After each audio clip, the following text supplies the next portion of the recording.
আসসালামু আলাইকুম এভরিওয়ান, আশা করছি সকলে ভালো আছেন। আমাদের আজকের রেসিপি কুরকুরে বিস্কিট রেসিপি। শুধুমাত্র একটি ডিম এবং 1 কাপ চালের গুঁড়ো দিয়ে আজকের রেসিপিটি তৈরি করে দেখাবো। আশা করছি আপনাদের সকলের কাছে ভালো লাগবে এবং সহজও লাগবে। আমার আজকের সহজ রেসিপি ভালো লাগলে আপনারা সবাই আমাকে একটু ভালোবাসা দিয়ে যাবেন। আর চায়ের আড্ডায় তো একদম জমে যাবে যদি আপনারা এরকম একটা নাস্তার রেসিপি রাখেন। আর ঝটপট তৈরি করে নেওয়া যাবে, খুব বেশি সময় লাগবে না, মাত্র 10 মিনিট হাতে সময় থাকলেই কিন্তু আপনারা এরকম নাস্তা রেসিপি তৈরি করতে পারবেন।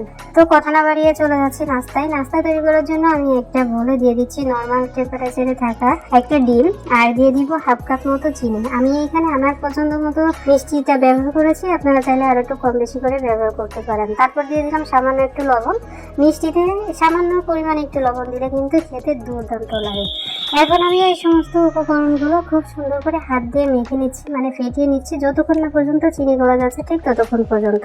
আপনারা চাইলে একটা হ্যান্ড বিটারের সাহায্যেও কিন্তু এই কাজটা করে নিতে পারেন। তো আমার চিনিটা কিন্তু গলে গেছে, দেখতে পাচ্ছেন। আমি খুব সুন্দর করে ফেটিয়ে নিয়েছি। হাত দিয়ে ফেটানোর জন্য ডিমটা কিন্তু অনেক বেশি ফ্লাফি হয়েছে। যাই হোক, আমাদের চিনিটা গলে গেছে। এখন আমি এখানে দিয়ে দিব হলো চালের গুঁড়ি। আমি মেজারমেন্ট কাপ দিয়ে মেপে 1 কাপ চালের গুঁড়ি নিয়েছি। আর এই চালের গুঁড়িটা কিন্তু আমি একেবারেই দিব না, আমি 3 বার দিব। আর আপনারাও ধাপে ধাপে দিবেন, মানে অল্প করে দিবেন। আমি যেরকম দিচ্ছি ঠিক তেমন করে দিবেন। প্রথম পর্যায়ে দেওয়ার পর আমি খুব সুন্দর করে ডিমের ব্যাটারের সঙ্গে আমি মিশিয়ে নিয়েছি। তারপরে আমি দ্বিতীয়বারও আবারও দিয়ে তারপরে আবারও হাতের সঙ্গে মেখে নিচ্ছি। আর তারপরে এবারও খুব সুন্দর করে দিয়ে আমি আবার মিশিয়ে নিচ্ছি। একটা ডিমেই কিন্তু আমাদের 1 কাপ চালের গুঁড়ি যথেষ্ট। এখানে আমি কিন্তু কোনো ধরনের এক্সট্রা পানি বা দুধ কিছুই ব্যবহার করিনি। আপনাদের যদি মনে হয় যে আপনাদের ডিমে হয়নি, তাহলে সামান্য একটু পানি কিন্তু ব্যবহার করতে পারেন, তাতে কিন্তু কোনো সমস্যা হবে না। আর দেখতে পাচ্ছেন ব্যাটারটা কেমন হবে। ব্যাটারটা মানে বিস্কিটের ব্যাটারটা ঠিক এরকম হবে, হাতে চিটচিটে ভাব লেগে থাকবে। ঠিক এই পর্যায়ে কিন্তু আর মাখামাখি করার কোনো দরকার নেই। তো দেখতে পাচ্ছেন আমাদের বিস্কিটের ডোটা কিন্তু রেডি হয়ে গেছে। এখন আমি হাতটা মানে ধুয়ে তারপর আর কি বিস্কিটের শেপগুলো দিয়ে দিব। আর এই পর্যায়ে কিন্তু আপনারা খুব বেশি দেরি করবেন না। তো বিস্কিটের শেপ দেওয়ার আগে অবশ্যই হাতে একটু সাদা তেল মাখিয়ে তারপরে আপনাদের পছন্দ মতো আপনারা বিস্কিটের শেপটা দিয়ে দিবেন। আমি দেখতে পাচ্ছেন একটু ডো নিয়ে তারপরে হাতে লম্বা করে তারপরে আমি এখানে বিস্কিটের শেপটা দিয়ে দিচ্ছি। তবে আপনারা চাইলে গোল চ্যাপটা করে কিন্তু দিতে পারেন। আমি এরকম লম্বা লম্বা করে আর কি বিস্কিটগুলো তৈরি করে নিলাম। তো দেখতে পাচ্ছেন আমি খুব বেশি একটা বানাবো না, যতটা তাড়াতাড়ি সম্ভব ভেজে নিতে হবে। তো অনেকগুলো কিন্তু আমি তৈরি করে নিয়েছি। এখন আমি চুলায় চলে এসেছি। চুলায় আগে থেকেই কড়াই বসিয়ে দিয়ে তার মধ্যে পরিমাণ মতো তেল গরম করতে দিয়েছিলাম। আর তেলটা খুব সুন্দরভাবে গরম হয়ে গেছে। আর খুব বেশি গরম কিন্তু করা যাবে না। আশা করছি আপনারা ভিডিওকে দেখেই বুঝতে পারছেন যে তেলটা ঠিক কেমন গরম হবে। আর এই পর্যায়ে কিন্তু চুলার আঁচটা একদম লোতে রেখে দিতে হবে, কারণ যদি লো থেকে একটু বেশি পরিমাণে জালটা হয়ে যায় তাহলে কিন্তু উপর থেকে কালার চলে আসবে, কিন্তু ভিতরে কিন্তু হবে না। সেদিকে লক্ষ্য রেখে আপনাদেরকে একটু সাবধানের সঙ্গে এই নাস্তাগুলোকে কিন্তু ভেজে নিতে হবে। আর দেখতে পাচ্ছেন নাস্তাগুলো ইতিমধ্যে ফুলে কিন্তু একদম ডাবল হয়ে গেছে।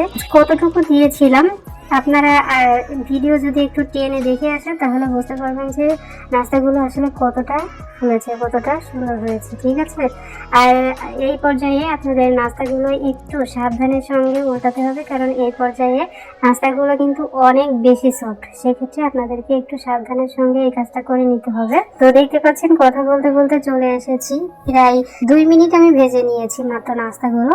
2 মিনিটের বেশি কিন্তু আমার বেশি সময় লাগেনি। এরই মধ্যে দেখতে পাচ্ছেন আমাদের নাস্তাগুলোতে কালার চলে এসেছে। আর এই মধ্যে আমাদের নামিয়ে নিতে হবে। এর থেকে বেশি কালার করলে কিন্তু পুড়ে যাবে, তিতো লাগবে, ভালো লাগবে না খেতে। তো এরকম সুন্দর কালার চলে আসলে নামিয়ে নিতে হবে। আমাদের এক ব্যাচ ভাজা হয়ে গেছে। এখন বাকি যে নাস্তাগুলো আছে আমি ধাপে ধাপে সমস্ত নাস্তাগুলোকে কিন্তু তৈরি করে নেব। তো দেখতে পাচ্ছেন আমাদের এই যে দ্বিতীয় ব্যাচটাও কিন্তু প্রায় হয়ে এসেছে। এতটা মজার হয় মানে চালের গুঁড়ি দিয়ে বিস্কিট রেসিপি এতটা দুর্দান্ত হয়, যারা খাননি তারা হয়তো বিশ্বাসই করবেন না। আমার এই ভিডিওটা দেখার পর আজকে থেকে আপনারা ট্রাই করবেন। ঠিক আছে।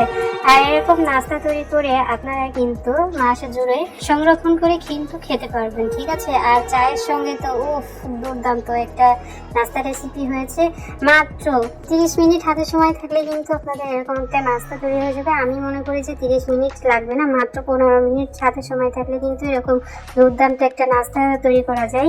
এক পাশে চা বসিয়ে দিয়ে যদি আপনারা এরকম নাস্তা তৈরি করেন তাহলে দেখবেন যে চা হওয়ার আগেই আপনাদের এই নাস্তাগুলো কিন্তু হয়ে গেছে। ঠিক আছে, যাই হোক, এই যে দেখতে পাচ্ছেন আমি একটা নাস্তা আপনাদেরকে ভেঙেও শেয়ার করে দেখাচ্ছি। দেখতে পাচ্ছেন ভিতরে কিন্তু অনেকটাই ফ্লাফি যুক্ত হয়েছে, যেটা আপনারা হয়তো দেখতে পাচ্ছেন কিনা আমি জানি না। তারপরে এই যে আমি হাত দিয়ে একটু ভেঙেও দেখাচ্ছি, একদম গুঁড়ো গুঁড়ো হয়ে গেছে, উপর দিয়ে একদম ক্রিস্পি আর ভিতরে কিন্তু একদম মুখে দেওয়ার সঙ্গে সঙ্গে একদম মিলিয়ে যাবে এরকম একটা অবস্থা। ফাইনালি আমাদের আজকের রেসিপি এতটুকুই। সবাই অনেক ভালো থাকবেন, সুস্থ থাকবেন। আমাদের পরবর্তী ভিডিও দেখার আমন্ত্রণ জানিয়ে আজ এখানে বিদায় নিচ্ছি। আল্লাহ হাফিজ।